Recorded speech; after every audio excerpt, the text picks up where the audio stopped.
বলিউডের অন্যতম আদর্শ দম্পতি হিসেবে পরিচিত আশুতোষ রানা এবং রেণুকা সাহানি দীর্ঘ ২৪ বছর ধরে সুখে দাম্পত্য জীবন অতিবাহিত করছেন। তবে এই সম্পর্কের পেছনে যে কারণগুলি কাজ করেছিল তা এতদিন গোপনই ছিল। এবার সেই রহস্যের পর্দা তুললেন রেণুকা নিজেই।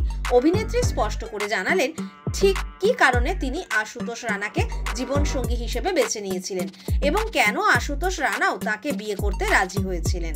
গহর খানের একটি পডকাস্টে রেণুকা বলেন, আমরা তখন প্রায় ৩ বছর ধরে ডেট করছিলাম, কিন্তু বিয়ে করার মতো কোনো পরিকল্পনা তখন আমাদের কারো মনেই ছিল না।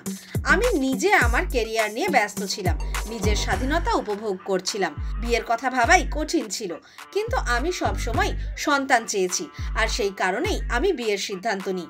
রেণুকা আরও বলেন, আমি চাইছিলাম আমার সন্তান যেন একটা ভালো পরিবারে বড় হয়, যার মধ্যে ভালো মূল্যবোধ থাকবে।